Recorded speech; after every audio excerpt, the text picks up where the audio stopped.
नमस्कार, मैं श्रेया और आप देख रहे हैं बातें यूपी की। मैं हाजिर हूं उत्तर प्रदेश की 10 बड़ी खबरों के साथ। मेरठ ने अब आलू का पाउडर बनाने और विदेशों में निर्यात करने का निर्णय लिया है। मुख्यमंत्री योगी आदित्यनाथ की मौजूदगी में लखनऊ में हुए करार में मेरठ के मनीष प्रताप और नीदरलैंड की कंपनी किरेमुको के बीच समझौता हुआ। किला परीक्षितगढ़ रोड पर इस उत्पाद के लिए फैक्ट्री स्थापित की जाएगी। नीदरलैंड की उन्नत तकनीक का उपयोग किया जाएगा, जिससे आलू पाउडर की गुणवत्ता और उत्पादन बढ़ेगा। विदेशों में इस पाउडर की डिमांड बढ़ रही है, खासकर बर्गर, कटलेट और टिक्की जैसे व्यंजनों में उपयोग के लिए। JSS-AHER मैसूर के पूर्व कुलपति डॉक्टर सुरेंद्र सिंह को महायोगी गोरखनाथ विश्वविद्यालय गोरखपुर का नया कुलपति नियुक्त किया गया है। उनका चयन उत्तर प्रदेश के मुख्यमंत्री योगी आदित्यनाथ ने किया है। डॉक्टर सिंह MBBS और MD डिग्रीधारी हैं और वे भारत सरकार के औषधि महानियंत्रक समेत कई प्रमुख स्वास्थ्य संस्थाओं में अपनी सेवाएं दे चुके हैं। उनके नेतृत्व में JSS-AHER ने उत्कृष्ट कार्य किया है और उन्हें वैश्विक फार्मा इंडस्ट्री में लगातार 3 साल तक सबसे प्रभावशाली व्यक्तियों में शामिल किया गया है। अब बढ़ते हैं अपनी अगली खबर की ओर। अयोध्या के बाद अब ऑस्ट्रेलिया में विश्व का सबसे ऊंचा और भव्य राम मंदिर बनेगा। ये मंदिर 150 एकड़ जमीन पर 721 फीट तक ऊंचा होगा और 5 मंजिलों में होगा। इसका भूमि पूजन 2025 में प्रधानमंत्री नरेंद्र मोदी द्वारा किए जाने की संभावना है। गुजरात के आर्किटेक्ट आशीष सोमपुरा द्वारा डिजाइन किया गया ये मंदिर अयोध्या में बने राम मंदिर का आदर्श होगा। इसमें 101 फीट ऊंची हनुमान मूर्ति और 51 फीट भगवान शिव की मूर्ति भी स्थापित की जाएगी। प्रयागराज महाकुंभ 2025 की शुरुआत और समापन दोनों ही प्रधानमंत्री नरेंद्र मोदी की मौजूदगी में होंगे।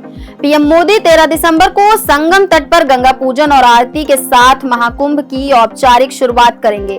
इसके बाद 26 फरवरी को महाशिवरात्रि के अवसर पर वे पुनः महाकुंभ में भाग लेंगे और संगम जल का आचमन करेंगे। महाकुंभ के लिए मेला प्राधिकरण ने तैयारी तेज कर दी है, जिसमें अस्थायी संरचनाओं और सेल्फी पॉइंट्स का निर्माण हो रहा है। इसी के साथ अब बढ़ते हैं अपनी अगली खबर की ओर। झांसी मेडिकल कॉलेज के SNCU वार्ड में आग लगने के बाद प्रशासन की लापरवाही सामने आई है। हादसे वाले वार्ड के पास फायर एक्सटिंग्विशर लगे थे, लेकिन उनका इस्तेमाल नहीं किया गया। साथ ही सेफ्टी अलार्म भी नहीं बजा, जिससे बचाव कार्य में देरी हुई।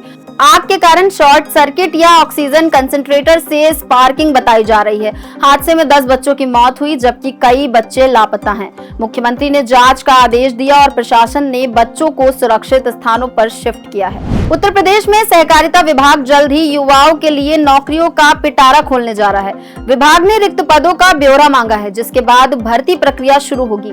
ये भर्तियां उत्तर प्रदेश कोऑपरेटिव बैंक, सहकारी ग्राम विकास बैंक और 50 जिला सहकारी बैंकों में 5000 पदों पर की जाएंगी। भर्ती प्रक्रिया IBPS के माध्यम से होगी। जिला सहकारी बैंकों से रिक्तियों की जानकारी और भर्ती की प्रगति पर रिपोर्ट तलब की गई है। जल्द ही सेवा मंडल में अधियाचन भेजे जाने की उम्मीद है। उत्तर प्रदेश के 10 जिलों में बिलोच जाति के लोगों की पहचान की जाएगी। राज्य पिछड़ा वर्ग आयोग ने इस जाति को पिछड़ा वर्ग में शामिल करने के लिए संबंधित जिलों के DM से रिकॉर्ड तलब किया है।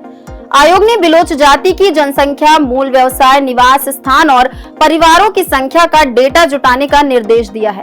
जिन जिलों में ये बिलोच जाति के लोग अधिक पाए जाते हैं, उनमें अलीगढ़, आगरा, गाजियाबाद, मेरठ, सहारनपुर शामिल हैं। आयोग की बैठक में सर्वेक्षण कराने का निर्णय लिया गया है, जिसके बाद जाति को OBC सूची में शामिल करने पर विचार होगा। उत्तर प्रदेश में बेसिक शिक्षा परिषद के विद्यालयों में स्कूल मैनेजमेंट कमेटियों का पुनर्गठन किया जाएगा।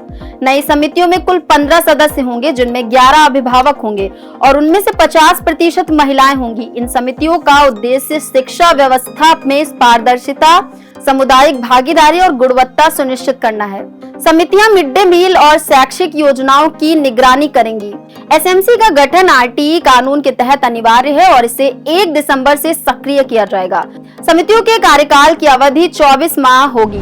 अब बढ़ते हैं अपनी अगली खबर की ओर। उत्तर प्रदेश में घने कोहरे के कारण दृश्यता में भारी गिरावट आई है। मौसम विज्ञान विभाग ने 19 जिलों में घने कोहरे का अलर्ट जारी किया है, जिनमें मुरादाबाद, बरेली, गोरखपुर, सहारनपुर और अन्य शहर शामिल हैं।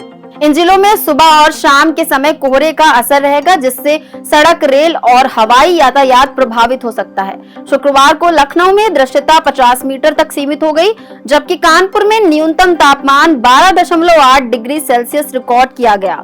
मौसम विभाग ने तापमान में 2 से 3 डिग्री की गिरावट की चेतावनी दी है। और इसी के साथ अब बढ़ते हैं अपनी आज की आखिरी खबर की ओर। इलाहाबाद हाई कोर्ट ने जम्मू से इलेक्ट्रिक वाहन खरीदकर उत्तर प्रदेश में पंजीकरण कराने पर रोड टैक्स में छूट की मांग को खारिज कर दिया। याचिका में दलील दी गई थी कि राज्य में वाहन खरीदने पर छूट दी जाती है, जो विभेदकारी है। कोर्ट ने इसे राज्य का अधिकार मानते हुए कहा कि राज्य को वाहन खरीदने पर राजस्व प्राप्त होता है, जबकि दूसरे राज्यों से वाहन खरीदने पर राज्य का कोई लाभ नहीं होता। इसलिए इस नीति को अनुचित नहीं कहा जा सकता है। तो ये थी दिन भर की 10 बड़ी खबरें। ऐसी ही खबरों को देखने के लिए देखते रहें और करते रहें बातें यूपी की। धन्यवाद।